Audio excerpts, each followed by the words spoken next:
देखिए ये किसे अपना दर्द बताएंगे। और लोग, मैं आपको कहना चाहती हूँ कि कुछ लोग और हैं जो इनके आंसू का भी मजाक उड़ाएंगे। पुरुष जब रोता है ना तो बहुत कितना तकलीफ में और कितना असहाय महसूस कर रहा है, ये बात अब सब जानते हैं। तब जॉब से पहले सही थी, जॉब में आने के बाद वो जो है सो मेरे साथ ऐसे बेवफाई की। पापा भी पीटते थे मम्मी को? नहीं कभी नहीं। नहीं क्या पता आपको सिखाए हैं पापा कुछ बोलने के लिए? जमीन तक बेच दिया इन्होंने, तब पत्नी को उस मुकाम पे बैठाए, शिक्षिका बनाए। रखने के लिए तैयार? आप रखेंगे अभी भी? ये वेलकम है उनको मेरे यहाँ। अब बताइए, रो रहे बिलख के कैमरे के सामने, लेकिन कह रहे हैं कि उनका वेलकम। मैं बताइए, बच्चे वहाँ भविष्य बनाने जाएंगे कि सरकारी स्कूल में प्रिंसिपल का, शिक्षिका का अफेयर देखने जाएंगे? क्या सीखेंगे बच्चे वहाँ पे? यही सुनने जाएंगे कि फलाने मैम का फलाने सर के साथ चक्कर है। जी प्रणाम, मैं हूँ सुमित कुमार और आप देख रहे हैं सच बिहार। देखिए, ज्योति मौर्य पार्ट 2 आज दिखाने आए हैं। पार्ट 2 हम इसलिए कर रहे हैं क्योंकि जिस तरह से प्रयागराज का यह घटना है, ज्योति मौर्य आलोक मौर्य केस, जिसमें 2010 में शादी होती है, 13 साल की शादी छोड़कर एसडीएम पत्नी बन जाती है और अपनी पति को छोड़ देती है, और उसके बाद पति मीडिया में आते हैं। जिस तरह से दृश्य बनती है, पूरा देश का सहानुभूति उनके तरफ जाता है। कुछ ऐसा ही केस यहाँ पे चंदन जी के साथ है। इनकी भी शादी सेम 2010 में हुई है। इनका भी लव मैरिज का मैटर है। ये खुद भी पढ़ाई करते हैं और अपनी पत्नी को भी पढ़ाई करवाते हैं, पैसे जुटा के, कैसे भी करके, कर्जा करके। इन्होंने तो बताया कि ज़मीन बेच के भी। और टीटी 2017 का एग्ज़ाम देते हैं, इनकी पत्नी सिलेक्ट हो जाती है और ये खुद 4 नंबर से पीछे रह जाते हैं। 2022 में ज्वाइनिंग होती है और 2022 में ज्वाइनिंग होने के बाद इनकी पत्नी मैडम बन जाती है और ये खुद सर बनने से पीछे रह जाते हैं। और अब मैडम को हेडमास्टर साहब से संबंध बन जाता है, प्यार हो जाती है, चाहे जो भी हो जाता है, अब उनके साथ रह रही हैं। अब इनकी प्रॉब्लम ये है कि इनके 2 बच्चे हैं और इनका पूरा परिवार ये अकेले पड़ गए हैं। अब इस तरह से ये काम चला रहे हैं। अब ये मजबूर हैं कि मीडिया के सामने अपनी बातें रखें। तो चंदन जी, क्या ये ऐसी ही कुछ घटना हुई है? जी, यही घटना मेरे साथ हुई है। आप 2010 में प्यार हुई थी, आपको लव मैरिज है आपकी शादी में? मेरी शादी लव मैरिज है। तो ऐसा क्या हो गया चंदन जी कि सब कुछ बदल गया? मतलब इतने सालों बाद जब बच्चा है, सक्सेस आ गई। एक बात बोलते हैं कि फेलियर में लोग साथ छोड़ता है, लेकिन सक्सेस में आपका साथ छोड़ गए लोग। जो मेरे साथ जो है नौकरी होने के बाद वो मुझे बेवफाई करके चली गई। कैसा कभी पहले भी शक हुआ कि आपको ऐसा लगा कि इस तरह की, एक होता ना कि इंसान का कैरेक्टर उस तरह का होता है, तो ऐसा कुछ शक था क्या पहले से? नहीं, जॉब से पहले सही थी, जॉब में आने के बाद वो जो है सो मेरे साथ ऐसे बेवफाई की। आप कह रहे थे कि जो आपको प्रताड़ित, गाली देने लगी, आपसे दूर रहने के बहाने ढूंढने लगी, वो इसीलिए रूम ले ली? जी, जॉब होने के बाद वो ये हुआ। अच्छा। जॉब हुआ ना तो जैसे अपना हमसे दूरी बना ली। आप बोल रहे, कई मीडिया में वीडियो में भी बोले हैं कि जो हेडमास्टर वो आपको धमकी दे रहा है। जी, तो ये सच्चाई कितनी है? वो तो जांच की विषय है। मेरी वाइफ जो है से 2022 में 23 फरवरी को ज्वाइनिंग की थी। वो 4 महीना में उनको यहाँ से अप डाउन करवाया। उसके बाद जो है से वहाँ रूम ली मई में समथिंग, और 2 महीना रही। उसके बाद गर्मी छुट्टी में मेरी वाइफ यहाँ नहीं आई। मेरी बच्ची हॉस्टल से आई थी 8 दिन। वो अपने 30 दिन की मेरी बच्ची का छुट्टी थी, 8 दिन वो अपने पास रखी। उसके बाद उन्होंने जो है से बच्ची को घर पर जो है से भेज दी, जो कि मेरी बच्चा और बच्ची दोनों कुछ देखी। उसके बाद बच्ची और बच्चा में मुझे दोनों कुछ बताया। उसके बाद मैं भी अपने दृष्टि वो लोग देखा, आप नहीं देखे? मैं भी अपना दृष्टि से देखा। बचाने के बाद मैं भी अपना जो है ढंग से जो है जांच पड़ताल किया, देखा। उसके बाद मैंने उन पर दबाव डाला। उनके जो है सो दबाव डालने के बाद वो जो है सो हम पर ही जो है से एब्यूज जो है से का प्रयोग करने लगी। उसके बाद हम जो है किसी तरह देह पर टार के हट गए। वहाँ जो एब्यूज देती थी तो मैं जो है से देह टार के हट जाते थे। अपने हिसाब से आप हेडमास्टर को ये कहने की कोशिश नहीं की है क्या मेरी पत्नी से, वाइफ से दूर रहो तुम? नहीं, मैंने उनको बताया कि सर ये सब कहाँ ले जाते हैं, तो कभी बताते थे ब्लॉक, तो कभी जो है से मीटिंग है। अपने स्तर से वो मुझे जो है से गलत संदेश देते गए। उसके बाद मुझे जो है सो दुर्गा पूजा से मैडम न पता थी। न पता होने के बाद हमने खोजा चारों तरफ, नहीं मिलने के बाद जो है से मैंने क्लेम किया। नहीं, सब जगह ठोकर बच्चे के लेकर खाया, बीओ के यहाँ, डीओ साहब के यहाँ, और बहुत सारे जगह। बहुत सारा। देखिए, जब वो मैडम, इनकी पत्नी गायब होती हैं, पता इनको लगता है। और आज के डेट में वो पटना में रह रही हैं फ्लैट लेकर। हाँ, पटना में हेडमास्टर के साथ। हेडमास्टर का नाम क्या है? हेडमास्टर का नाम राहुल कुमार है। राहुल कुमार के साथ वो जब रहती हैं। और सबसे बड़ी बात इसमें देखिए, ये सिर्फ एक्स्ट्रा मैरिटल अफेयर की बात नहीं है, इसमें शिक्षा व्यवस्था कितना दोषी है ये भी समझिए कि मैडम स्कूल नहीं जा रही थी फिर भी अटेंडेंस लग रहा था वहाँ पे। बीओ की सम्मिलित होने के बाद से हेडमास्टर की ये देख रेख में हाँ, ये हो रहा था। नहीं, बीओ साहब 6-7 हज़ार के मंथली में बिके हुए थे। बीओ साहब को 6-7 हजार महीना मिल जा रहा था, मैडम पढ़ाई ही नहीं रही थी। बताइए, अपने बच्चों का भी चौपट कर रही है और स्कूल के बच्चों का भी, और इनका तो कर ही गई वो करियर पूरा। उसके बाद जो है से मैंने जो है सूचना के अधिकार के अंतर्गत मैंने बीओ साहब से मांगा, जानकारी लिए, तो अभी तक मुझे जो है कॉपी नहीं दे पाए, कुछ नहीं मिला। उसके बाद मैंने जो है सो विभागीय कार्रवाई किया। उसके बाद मुझे हेडमास्टर द्वारा जान से अभी भी अटेंडेंस बन रहा है कि नहीं बन रहा? नहीं, जिस दिन से डीओ साहब फोन किए उस दिन से बंद। डीओ के सम्मिलित होने के बाद ही रुकता है। हमारे सामने सोशल एक्टिविस्ट प्रियंका झा जी हैं, इनकी बातें आप सुनते हैं, बढ़ चढ़ के बातें रखती हैं और इनका एकदम स्पष्ट अपना टिप्पणी होता है। स्वागत है आपका सच बिहार में। बहुत बहुत धन्यवाद। और किस तरह से इस चीज को देख रही हैं, क्योंकि ये ज्योति मौर्य की तरह ही है, मतलब हूबहू इस घटना पूरा मैच करता है, बस वो यूपी और ये बिहार है। और इस तरह की औरतें क्या संदेश देना चाह रही है समाज को? इस तरीके की औरतें से लोग उम्मीद भी क्या कर सकती है, और ये लोग संदेश क्या दे सकते हैं? ये लोग खुद ही संदेश के लायक नहीं है। अब ये घटना यूपी में हो या बिहार में हो, लेकिन घटना जो कर रही हैं वो काफ़ी संख्या में महिलाएं अपनी भागीदारी निभाने का काम कर रही हैं, जो कि शर्मसार है। हमारी देश में नारियों की पूजा होती है, पूजनीय है, और ख़ास करके वो माँ जो अपनी बच्चे को जन्म देती है वो मातृशक्ति, मातृ नाम के दिन से जानी जाती है। और वो माँ से ये उम्मीद नहीं होती है कि अपने पति को तो धोखा देती ही है, अपने बच्चों को भी धोखा देने का काम करती है। तो उससे उम्मीद क्या कर सकते हैं? आप देख सकते हैं कि किस रेशियो में इस देश में जो पुरुष अपनी पत्नी का अपना सपना लेकर के आगे बढ़ने का काम करता है, वहीं वो पत्नी क्या दगा दे के बाहर निकल जाती है। ऐसे में कौन चाहेगा कि मैं अपनी बहू को या मैं अपनी पत्नी को पढ़ा के उस मुकाम पे बैठाऊं? अब बताइए, उन तमाम वो जितने भी लोग अपनी पत्नियों को वापस बुला के घर लेके आए हैं, उनका दोष क्या है?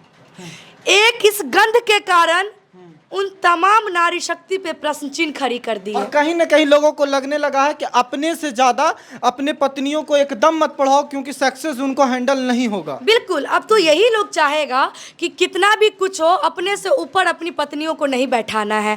क्यों? क्योंकि अगर मैं अपने से ऊपर बैठाऊंगा तो क्या पता उससे ऊपर लेकर के और कोई निकल जाए। तो ये सब चीज़ों जो हो रही है ना कहीं हम भी महिला हैं, हमें शर्म आती है जो महिला के रूप में ऐसी बात करें, उस महिला के बारे में बात कर रहे हैं। जहां एक तरफ महिला प्रताड़ित होती है, वहीं हम उस महिला की आवाज़ बनने का काम करते हैं। अब वहीं एक तरफ देखिए कि अब इस देश में पुरुष कितने रेशियो से प्रताड़ित हो रहे हैं। अब बात करूं तो किसकी करूं? तो इसीलिए कभी ये मत देखिए कि हम महिला हैं तो हम महिला को डिफाइन करेंगे, या हम पुरुष हैं तो पुरुष को करेंगे। बस इसे ही देखना है। ये रो आप क्यों हो रहे हैं? आप शांत रहिए। देखिए, इनकी प्रताड़ना का लेवल समझिए कि मतलब ये बात 5 मिनट करते हैं। मैं यही चीज़ कहना चाहती हूँ, उन महिला को जवाब देना चाहती हूँ और उन लोगों को जवाब देना चाहती हूँ जो लोग कहते हैं कि पुरुष सिर्फ वस्तु अब रह गया है, उसको सिर्फ उम्मीद करो, अपना सपना पूरा करो और उसको लात मार के निकल लो। मैं उस महिला को कहना चाहती हूँ, ये आंसू का दर्द तुझे दिखना चाहिए। मैं उन लोगों को कहना चाहती हूँ जो लोग कहते हैं कि पुरुष 4 दीवारी के अंदर अपनी बात को रखना चाहिए, ना कि बाहर। मैं उनको कहना चाहती हूँ जो एक पति अपनी बेबाकी तरीके से 8 महीना से अपने पत्नी का इंतजार किया, जब वो नहीं हुआ समझौता करने की कोशिश किया, जब वो नहीं हुआ, ये पति आज अपनी बात को इसलिए रख रहा है क्योंकि आज उनको 8 तारीख को धमकी मिला।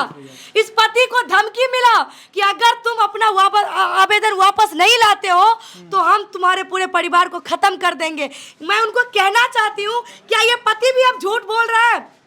क्या ये गलत कर रहा है? क्या बच्चे की जवाबदेही सिर्फ पुरुषों ने ले रखा है? सिर्फ पुरुष की बातें करते हैं आप? जब महिला जाती है रोड पर प्रताड़ित होकर, तो उस वक्त आप क्यों नहीं कहते हैं कि तुम बच्चा का भविष्य देखो, तुम देखो?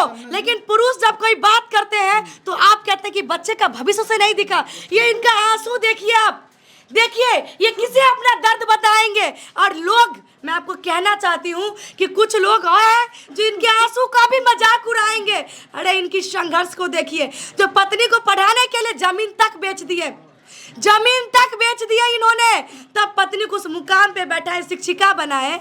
और एक प्राइवेट टीचर ये है, इसके प्राइवेट टीचर हैं, छोटा सा स्कूल चलाते हैं और पत्नी को स्कूल की शिक्षिका। अब सोचिए वो एक से प्राथमिक स्कूल की शिक्षिका है, वो बच्चों को क्या रिप्रेजेंट करेगी। ये मैं वही कहना चाहती हूँ कि जो एक अच्छी माँ नहीं बन सकी, जो एक अच्छी पत्नी नहीं बन सकी, जो समाज को धूमिल करने का काम की, वो बच्चा को क्या संस्कार देगी। वो प्रिंसिपल, उस स्कूल के प्रिंसिपल पे लानत है।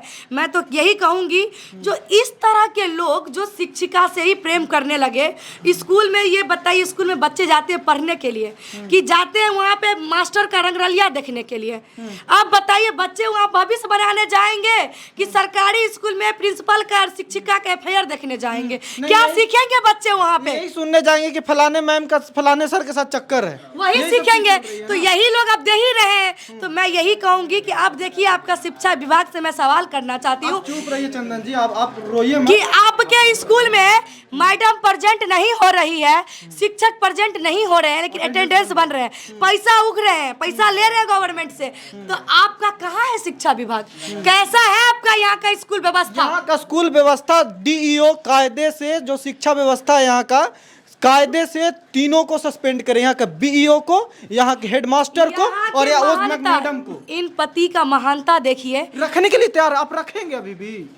ये वेलकम है उनको मेरे यहाँ। आप बताइए, रो रहे बिलख के कैमरे के सामने, लेकिन कह रहे हैं कि उनका वेलकम। मैं यही कहना चाहती हूँ कि अभी भी ये अपनी पत्नी को स्वीकार करना चाहते हैं। बताइए, हमें इस बात का अफसोस हो रहा है उन लोगों के लिए जो महिला जो हो करके, जो पुरुष हो करके बोलते हैं कि पुरुष है, इस पे क्या बोलना महिला को। जबकि सोचिए ना, इनके बच्चे जो छोटे हैं, नासमझ हैं, वो कह रहे हैं कि नहीं चाहिए हमको। वो बच्चा कह रहा है कि मुझे माँ नहीं चाहिए। वो बच्चा कह रहा है, हम पूछे हैं उस बच्चे से कि तुम्हारे पापा कह रहे मम्मी को लाएंगे, वो बोला मैं नहीं रखूंगा मम्मी को, मैं नहीं रहूंगा मम्मी के साथ। वो बच्चा का जवाब है। अब आप बताइए, जो आप समाज में क्या दे रहे हैं, आपसे लोगों की क्या उम्मीद की जा सकती है? आप महिला होकर के इस तरीके का चीज, आपसे लोगों को ये उम्मीद नहीं होती है। लोग चाहते हैं, नहीं लग रहा है कि एडल्ट कानून पे भी सवाल, एडल्ट्री जैसे कानून को रिव्यू करने बिल्कुल इस देश में जो कानूनी प्रक्रिया लाई गई है उसमें सुधार करने की जरूरत है। देखिए, मैं यही कहूँगी, ठीक है आपको राइट्स मिली है, उस राइट्स का ना जो है सो आप अच्छी जगह यूज करें, ना कि उसका गलत इस्तेमाल करें जो गलत समाज में हो जाए। हमारे देश में संस्कृति सभ्यता की बात होती है, उसको बरकरार रखें। सोचिए ये कितना, मतलब हम ये भी कर रहे हैं कि दिन भर ये मीडिया में बाइट दे रहे हैं, सब जगह से हार चुके, इनके पास चिट्ठा है, एकदम कच्चा चिट्ठा है, मतलब पूरे पेपर रखे, इतना पेपर रखे हुए हैं। सोचिए बीओ भी बात नहीं सुनता, 8,000 रुपया लेता है। बेशर्म अधिकारियों की लिमिट है। जब इस देश में, इस राज्य में बिहार का रिपोर्टर जब स्कूल में घुसता है तो उस पर मारा पिटी की गया। कौन टीचर है जो इतना दिन जॉब कर रहा है, बिना अटेंडेंस के इश्क लड़ा रहा है दूसरी जगह? कैसे बर्दाश्त कर रहा है शिक्षा विभाग? अभी तक वो लोग को रिस्ट्रिकेट करना चाहिए। इनकी मैटर, ये पारिवारिक मैटर तो बाद में, लेकिन पहले हटाना चाहिए ऐसे लोगों को। क्या ये कार्रवाई हुई? वैशाली के डीईओ साहब को एक्ट करना चाहिए। वो सिर्फ ये किए कि अभी तक अटेंडेंस वो एब्सेंट कर दिए, हटाया नहीं अभी तक नहीं हटा है। वही चीज़ें हैं जो कि नहीं होना चाहिए था। यहाँ की सरकार पे भी सवाल खड़ी हो रही है कि आपका शिक्षा विभाग कैसा चल रहा है। स्कूल में जाके देखिए क्या व्यवस्था है। आपका मास्टर वहाँ पे प्रेजेंट नहीं हो रहा है और अटेंडेंस बन रहा है और पैसे ले रहे हैं गवर्नमेंट से, तो बहुत बड़ा प्रश्न चिन्ह खड़ी हो रही है स्कूल पे भी। तो ये सब चीज़ें हैं जो देखना चाहिए गवर्नमेंट को और संज्ञान लेना चाहिए इस पर। और एक बात ऐड करना चाहेंगे, पुरुष जब रोता है ना तो बहुत कितना तकलीफ में और कितना असहाय महसूस कर रहा है, ये बात अब सब जानते हैं। तब इतनी इनकी लाचारी है। बताइए, बच्चे हैं, इनका घर अच्छा सा है, हम देखिए यहाँ पे गाड़ी लगी है, ये इतना मेहनत से बनाए सब कुछ। क्या और ये बच्चा खुद बोलेगा। तो मम्मी क्या करती थी? पीटती थी आपको? हाँ। क्या मम्मी आपको कुछ बोल ली? आपसे बात नहीं करती हैं? करती हैं? तो मम्मी आएंगी तो आप रहिएगा साथ में? हाँ। कोई दिक्कत नहीं है आपको? नहीं। तो अब फिर पीटेगी तो, फिर मना करेंगी तो? नहीं करेंगे। नहीं रहेंगे। नहीं रहेंगे। नहीं करेंगे। अच्छा। अब मम्मी क्या मतलब गाली देती थी पापा को? पापा भी पीटते थे मम्मी को? नहीं। कभी नहीं? नहीं। क्या पता आपको सिखाए हैं पापा कुछ बोलने के लिए?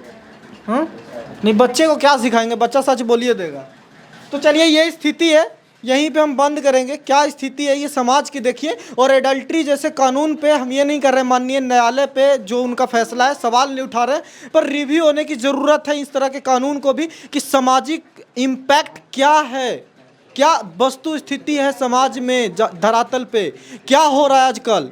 और ये महिलाओं के बारे में जो ओपिनियन बन रहा है, इतने सारे महिलाओं की बात हो रही है, जैसे 136 महिलाओं का चर्चा आया कि उन्हें वापस बुला लिया गया, उनमें से कितने अधिकारी बन जाते, वो अच्छी हैं, उनकी भी इस तरह का करियर चौपट करने वाला काम ये लोग जो कर रहे हैं कितना गड़बड़ है ये समझिए। और इस पुरुष की और ऐसे जितने भी सताए हुए पुरुष हैं उनकी लाचारी को समझिए कि कैसे महिलाएं अपना अधिकार का गलत फ़ायदा उठाती है। बाकी आपकी राय देखते रहिए सच बिहार। नमस्कार।